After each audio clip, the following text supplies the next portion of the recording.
So today we're going to continue our conversation about confidence intervals, which we've had 2 lectures on thus far. And we're going to discuss now how to construct confidence intervals for the difference between 2 means. So looking at the confidence intervals basically to compare 2 samples. Are 2 samples, are the means different of those 2 samples or not? And how close are they? So before we get into that, I just want to review what we've learned thus far about confidence intervals. All right, so we've talked about confidence intervals for 2 cases. So one for large samples, where we can say that the sample mean follows a normal distribution for large samples based on the central limit theorem. And we can use the z-score, or the normal distribution, to construct those confidence intervals. So hopefully that was not too big of a jump based on what we've learned about the normal distribution thus far. Then we learned about, on Monday, confidence intervals for small samples. So we introduced the t-score, the student's t distribution, and a little bit different. So can anyone tell me why we use the student's t distribution for these small samples? When you have a small sample size. Central limit theorem does not apply. Central limit theorem does not apply. Small sample size. And essentially, we're in a situation now where we don't know the population variance. We basically have essentially it's a wider distribution. We saw with that online tool that the student's t distribution diverges from the normal distribution. It essentially has thicker tails or larger standard deviation based on those degrees of freedom. Do you remember what the degrees of freedom were? N-1. So it's just really based on the sample size. So smaller samples, we're going to have a wider t distribution.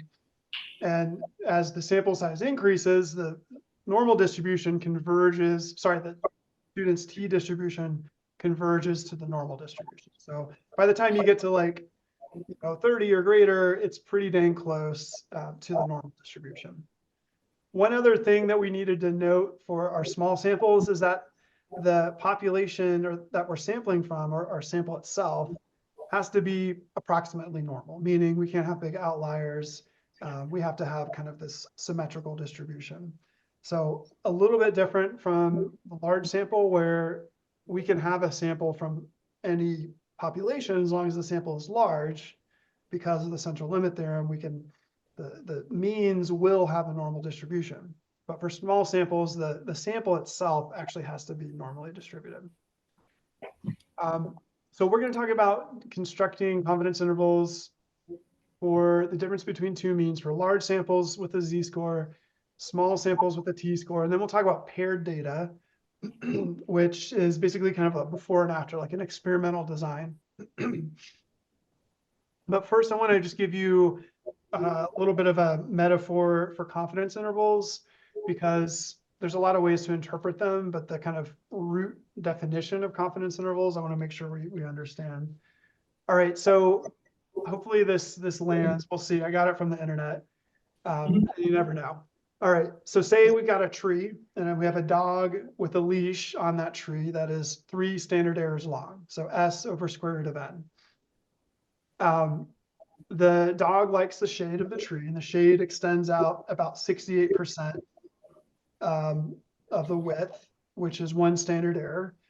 All right, and 68% of the time, you'll find the dog in the shade because it's a hot summer day, and it's going to spend most of its time there within 1 standard error of the tree.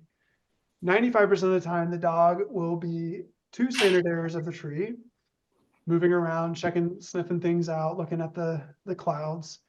And then say a cat comes by and the dog's going to chase all the way after it, extend its leash all the way out, and be 3 standard errors away from the tree.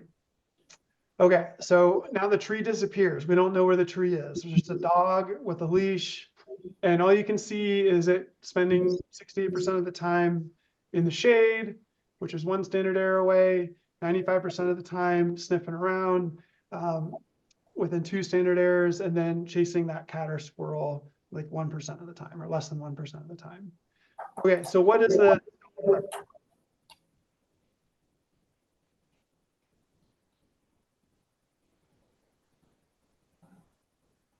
what does the tree represent? Maybe we can start there. Me. It represents the population mean. So we don't know what that is. So the tree disappeared. We don't know what that is or where it is exactly. But we have what we can see, which is the dog. So what do you think the dog represents? The thing that we can see or measure. So it's the sample mean. So it represents the mean of the sample, or X bar. So every time we take a sample and calculate a sample mean, we get some estimate of the population mean, but we don't know exactly where the population mean is. And so the confidence interval is going to represent where is that dog, where is that sample mean in relation to the tree or the true population mean. We don't exactly know, but our confidence interval says that, well, if it's a 68% confidence interval, then we know that with 68% confidence, that the mean is that distance, that one standard error from the sample. And then a 95% confidence interval says, okay, we're 95% confidence that the true population mean or the tree is within that interval. So at the end of the day, a confidence interval is an interval that is supposed to capture the true population mean based on our sample mean with whatever confidence level we have. So it's a representation of how close are we to the true population mean with a certain level of confidence. A little bit kind of roundabout, but hopefully that helps a little bit. Maybe it doesn't. Any thoughts or questions about confidence intervals based on a single sample mean before we move ahead? No. Okay. All right. So let's march ahead and talk about comparing two means or a difference between two means and constructing confidence intervals for that. So an example of this would be, we want to compare the mean number of sunny days in Grand Junction versus Denver. The tourism board wants to do a statistical analysis and prove definitively that Grand Junction is sunnier than Denver. And you can do a statistical test to determine that. Are the means different in a way that is significant? And this is leading us ultimately to a conversation which will start next week about statistical testing and testing for significance. So it's kind of a precursor to that. Another example could be the mean number of traffic accidents, say at 7th and North versus 12th and North. The city wants to look at the numbers to see, are we having more accidents and do we need to change or something like that, the signal regime. Next week, we'll talk about the example we use are, okay, let me do a before and after test on you. So give me your, I'll give you a survey. You're going to rate your happiness between 0 and 10. And then I'm going to give you a puppy to hold for 5 minutes. And then you're going to rate your happiness again. I'm actually not going to bring puppies in. I'm sorry, but that's just the example we use. Why would you get our hopes up? What's that? Why would you get our hopes up like that? I know, I'm sorry. But maybe even thinking about that could change your happiness level. So then you're going to take the survey again. Are you happy or not? That's a before and after a paired data. So I'm collecting data from the same person. So say I do it for the whole class. I've got about 10 of you. And then I'll have 10 sets of paired data. And I'll have presumably a difference in happiness score before and after. So that's the paired data example. Another one I'm thinking about, I just got onto Progressive car insurance. Does anyone have Progressive? I do. Pretty good deal, I think. I don't know. They did just increase my premium, but not for any reason, I don't think. Okay, so they have an app which tracks your driving. So are you texting while driving? Are you going over the speed limit, et cetera? Why did your premium go up? So you could look at, I don't know. I think it's just, yeah, I know, right? So they could look at, you get a, they give you like an, you know, A, B, C, whatever kind of score.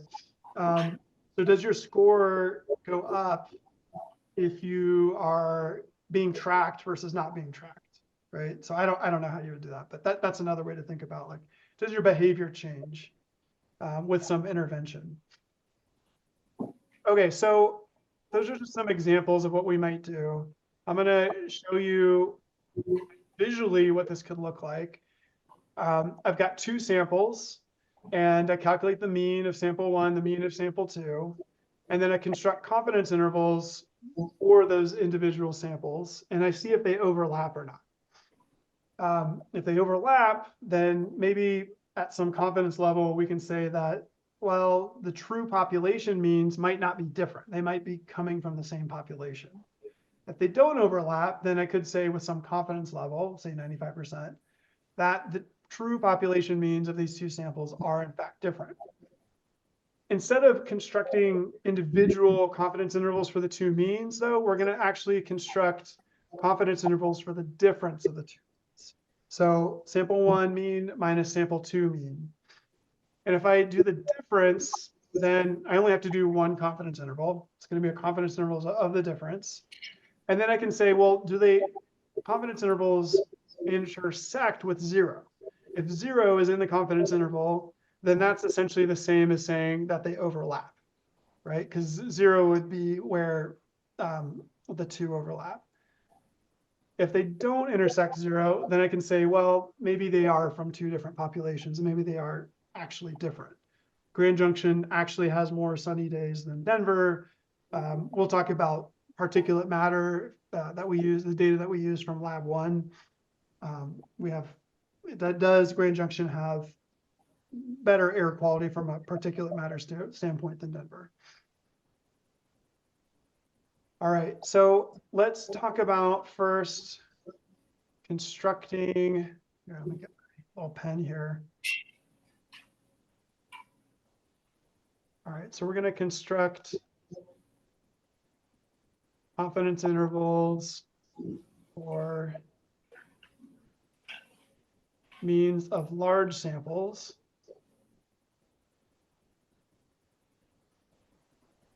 Or n greater than 30. And as before, it's going to have a very similar format that we learned from our lecture on Friday. So we learned in a couple weeks ago that if we have, say that x1 follows a normal distribution with mean x and sigma x1, and x2 follows a normal distribution with mu x2 sigma x2. And then if we want to say, well, I want to know what is the distribution for x1 minus or sorry, let's see here. X1 minus x2. So if I just take, if I got say a sample of 100 of x1s and a sample of 100 of x2s, and I want to just subtract the two, well, that will also follow a normal distribution. It's just a linear combination, so we learned that from before. And the mean would be like this: mean x1 minus mean x2, and then the standard deviation would be the would just be adding the two. So we always add the standard deviations. This is, in this case, it's the variance. So let me just say, instead of standard deviation, we're just going to say variance. So variance x1 plus variance x2. If we want the standard deviation, we can take the square root of that. So all we're saying here is that if we subtract two independent random variables, then they should also follow normal distribution with this mean and variance. All right, so that's going to allow us to construct the confidence interval for the difference between two means.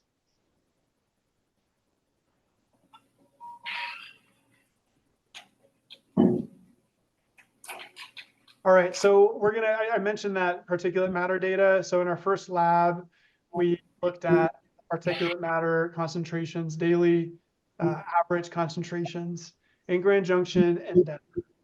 So particulate matter.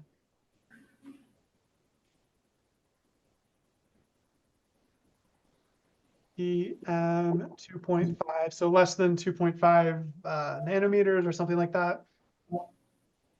And that's the concentration, daily average concentration. And so that from those data, I went back to the data set and I found that for a particular year, the sample mean in Grand Junction was equal to 4.33 concentration of PM 2.5. And I think there was like mass per mass or something, or mass per volume or something like that. I can't remember what the units were, but it doesn't matter. We'll just say like centimeters, cubic centimeters per, or I don't know. Let's say grams per cubic meter. This data are totally made up, but we'll just say that. The standard deviation, or sorry, I should S. Well, we're going to say sigma because it was a big sample. GJ was equal to 2.08. And then our sample size was almost a year, so 352 samples. All right, then we looked at the data from Denver. And we had a higher mean, so 7.68. The standard deviation of Denver was equal to 6.41, and then the same sample size. So let's construct a 95% confidence interval for X bar GJ minus X bar Denver to see ultimately if they intersect 0. Are these two means in fact different from each other?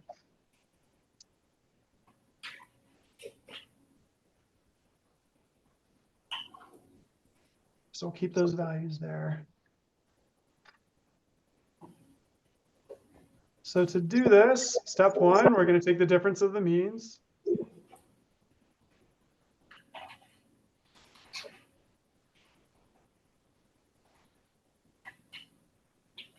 All right, so X bar GJ minus X bar Denver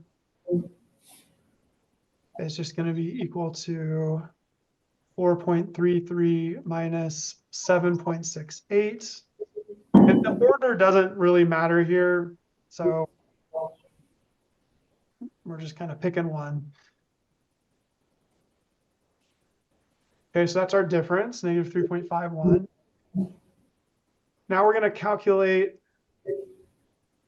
the standard error of the difference. So it's a little bit of a different formula than the normal standard error that we're used to.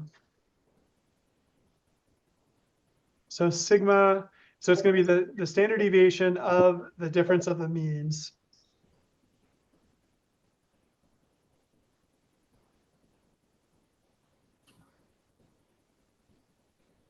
So we're going to take the square root of sigma squared GJ over N GJ plus sigma squared Denver over N Denver.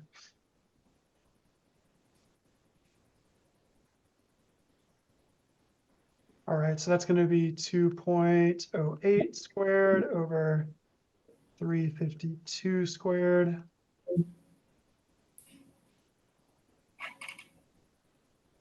And that's going to give us 0.36. So that's our standard error for the difference of the means.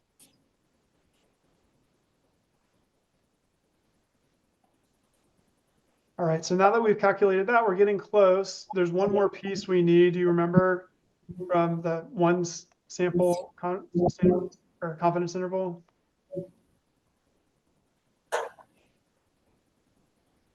we need to find the z-score to attach it to that 95% confidence interval. So it's the same as we did before. We're saying that for 95% CI, alpha is going to be equal to 1 minus that confidence interval. So that's going to be 1 minus 0.95. So alpha is equal to 0.05. And then we want to find the alpha over 2 value. So that's going to be z 0.025. That gives us the middle. If we look at the normal distribution,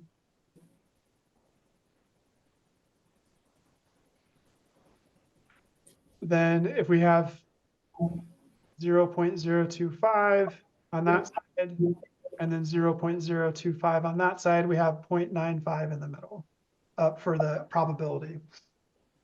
So that's the range that we want. And this is always going to be the same for 95% confidence interval. It's just 1.96.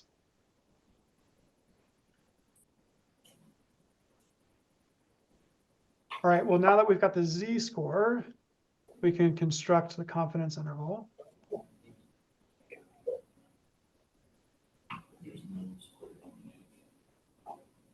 On the who? On the n above, you did a squared on it, and I was checking the math, and there's no Oh, yeah, sorry, it's not squared. Thank you for catching that. Not squared. Yeah, because this would be, normally it would be sigma over square root of n, but now we're doing sigma squared over n. So we ultimately get to take the square root of it. So thanks for catching that. You're welcome. It was a pleasure. We get by with a little help from our friends here. Okay, so we're almost there. I'm going to give you the generic formula, and then we'll do it all together here. So the generic formula for confidence interval for the difference of two means is going to be x bar 1 minus x bar 2 plus or minus. So that's just our difference right there. So plus or minus z alpha over 2 times the standard error of the difference, which is sigma squared x1 over n1 plus sigma squared x2 over n2. Okay, so that's the generic formula. And then we will put our numbers in here. So we get negative 3.51 plus or minus 1.96 times 0.36. And so ultimately our confidence interval is going to be negative 4.22 to negative 2.80. So I'll just draw it out here. So if this is 0, our confidence interval is going to be between 4 and negative 4.2 and negative 2.8, with that mean difference of negative 3.51. So when we look at this, we're saying, okay, the difference that we got from our two sample means is negative 3.5. So it's saying that Grand Junction's mean is negative 3.5, let's say, grams per cubic meter less than Denver. And then our 95% confidence interval tells us that, well, it's about, a little less than 1 on either side of that, and it doesn't intersect 0. So we do think that the true population means are in fact different. So Denver's population mean of PM 2.5 is in fact greater than Grand Junction's, or Grand Junction's is less than Denver's.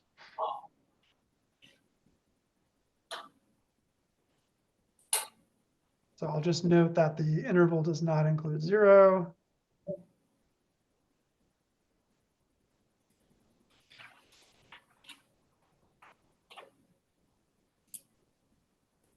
And that our means are likely different.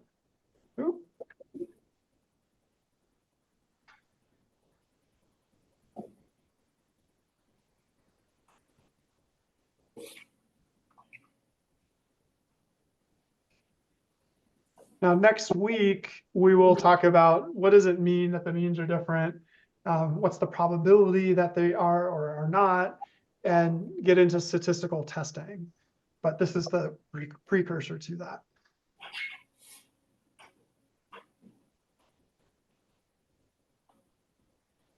Okay, so that's for large samples. Let's talk about small samples and the t distribution.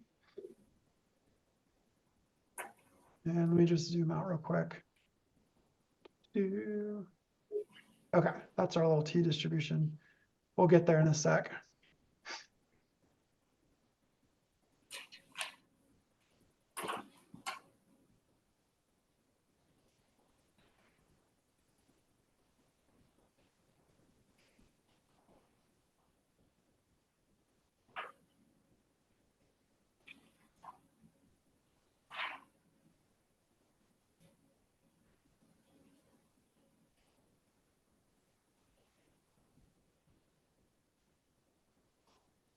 Differences, a little bit of awkward grammar there, but we're going to be constructing confidence intervals for the difference between small sample means. And in this example, we're going to talk about, all right, say, is anyone in the civil engineering club doing the bridge competition? All hands should be raised. Anthony designed their bridge, so. Who he's did? just a guy. Anthony and Oh, nice. Rock on. Okay, so they've got to do some welding, right? yes, And, you know, maybe they're learning how to weld, maybe some of them have some experience. So we're gonna figure out who's gonna do the welding. So there's gonna be a little welding competition, and we'll have two students. They're gonna do some welds, and then we're gonna test the ultimate strength of them. Like, what does it take to break the welds? And KSI. So kips per square inch. So we've got, so we're having this welding competition.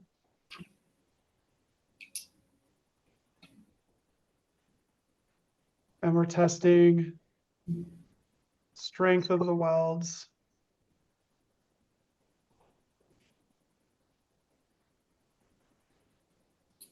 Okay, so student one does 6 welds.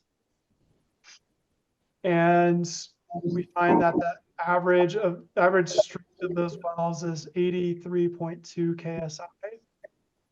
And the standard deviation is 5.2. And then student two is feeling a little, you know, they want to make sure they're doing a good job. So they do 10 welds. And then their sample mean is 71.3, and their standard deviation is a little bit lower at 3.1. All right, so we've got small samples here, right? Less than 30. We look at the distribution of the data. We say, okay, well, first of all, these are independent, right? Whatever welds the student one is doing is independent of student two. They do it on different days. They're taunting each other or whatever. They're supporting, right? Everyone's supporting, building each other up. And the other thing is that, so they're independent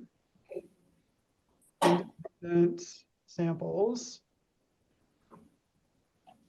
And the other thing is that we look at the data and we say there's no outliers, and that the samplers are approximately normally distributed. Okay, that's important for the t distribution that we're going to be using here.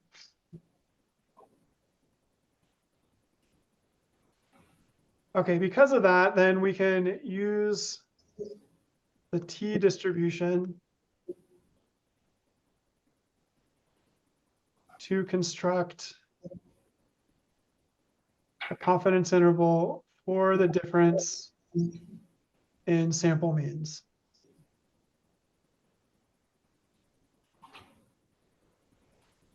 All right, so we're going to jump into it.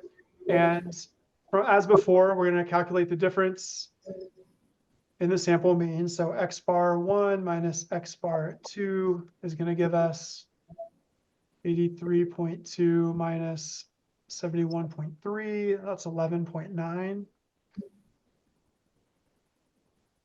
we are going to calculate the combined standard deviation or standard error.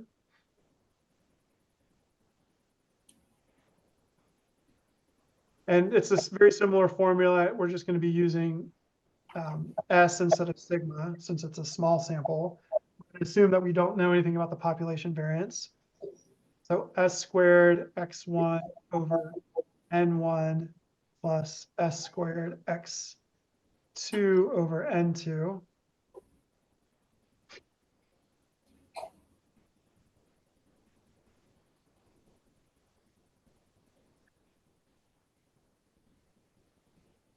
All right, so that is going to be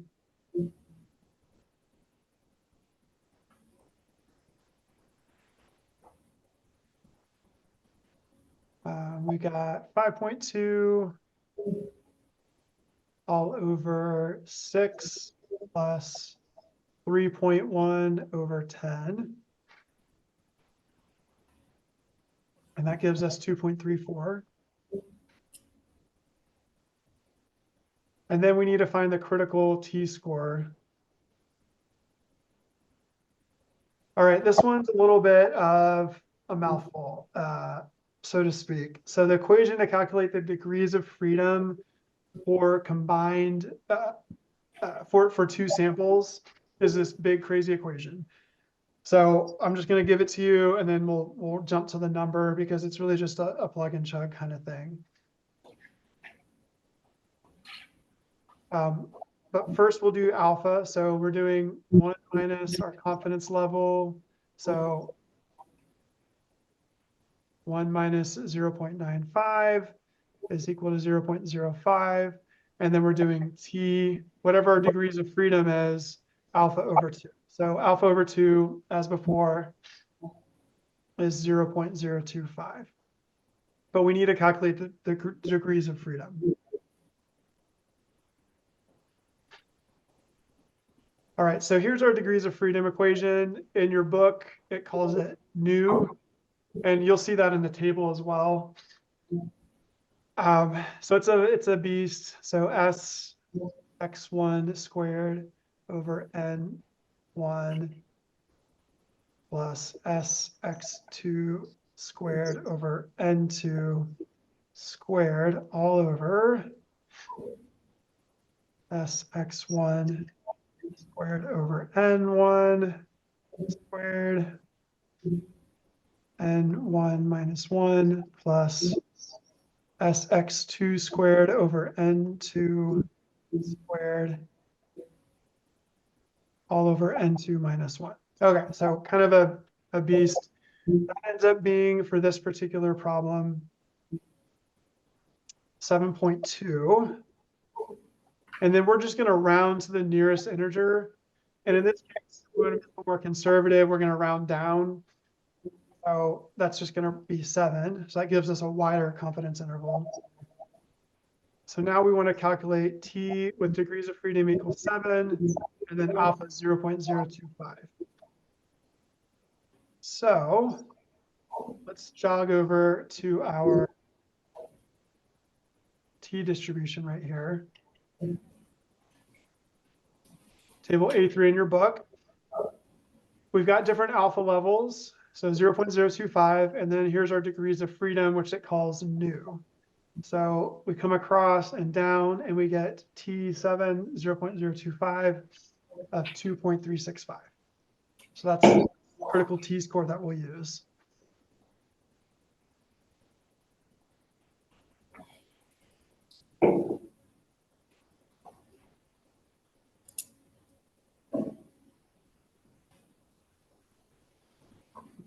So 2.365. Okay, now we're ready to construct that confidence interval. So that's going to be x bar 1 minus x bar 2 as before, plus or minus t, whatever our df is, alpha over 2, times the square root of our pooled standard error.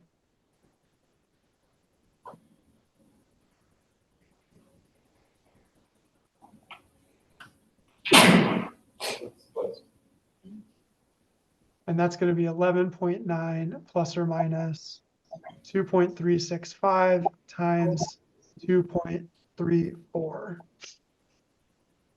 So now our confidence interval for these two samples is 6.4 and 17.4. So that gives us our spread. What it says then is that our mean difference is different from 0 with a 95% confidence level. So here's 0 way over here. The difference of the means of our sample means is about 12, so 11.9. And then our confidence interval goes from 6 to 17. Okay, so we can say that because we did this subtraction, we can say that student 1 right here, the difference was greater than 1. So we can say the student 1 had a mean that was bigger, and we can say that likely that student welds are stronger. So good job, student 1. Now you got about 40 hours of welding to do.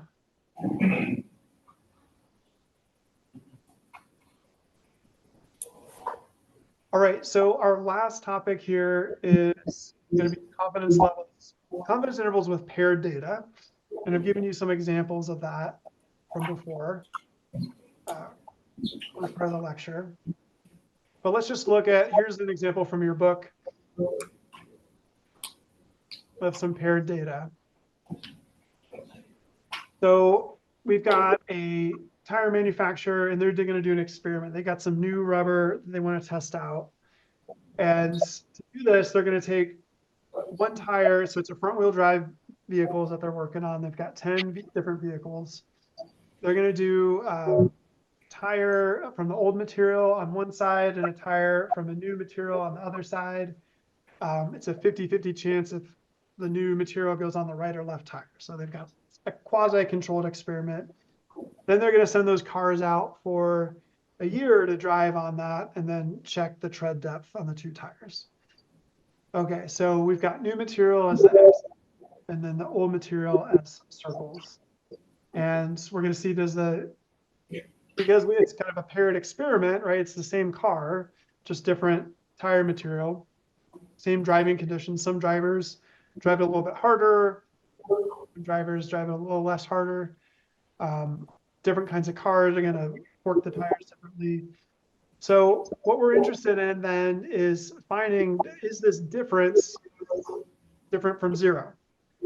What we can do with these paired data, we've got paired data here.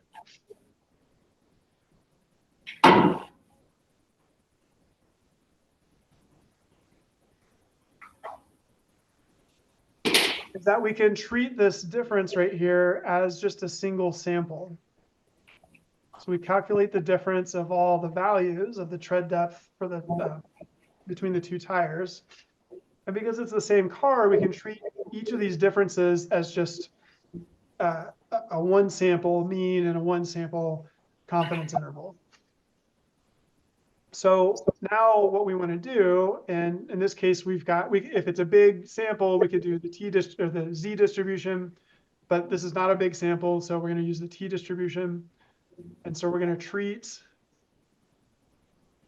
the differences, which we'll call D, in paired samples as a single sample. And so now what we want to do is say, okay, let's create a confidence interval for D, the differences.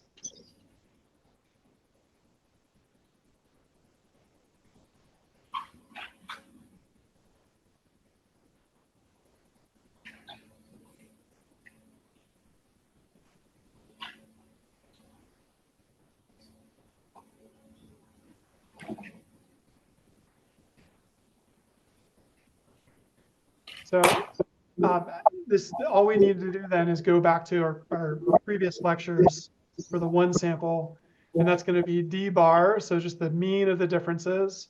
In this case, it's a small sample, so we use the T distribution, EDF alpha over 2, times the standard error, which is just going to be SD over square root of n. So we learned this in Monday's lecture.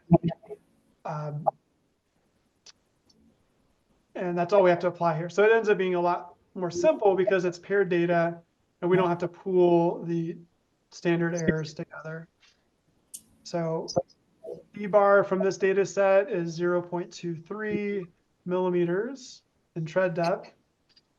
The standard deviation of the sample is 0.18 millimeters. Our sample size is 10. So our degrees of freedom is just n minus 1. We don't have to use that complicated formula because it's just one sample. And then I won't go back to the table, but our t with 9 degrees of freedom and then alpha over 2 is 0.025 is equal to 2.26. So our confidence interval is just going to be our difference plus or minus the t times the standard error. So 0.23 plus or minus 2.26 times 0.18 over square root of 10.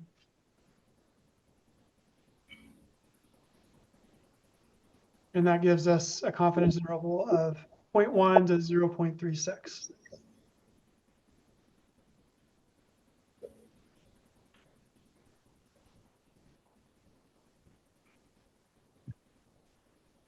So all of these confidence intervals that we've given in these examples haven't crossed 0.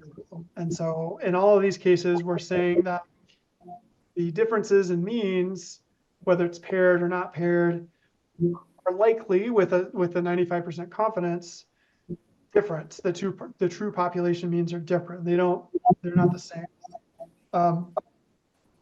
If they were to intersect with 0, then we can't say that. We would say that, well, at a 95% confidence level, the true population means might not be different. It might be from the same sample. So in this tread wear case, that would be saying that the new material doesn't have a reduction in tread wear. But in this case, maybe it does with this confidence band. So if we have, this is again for small samples.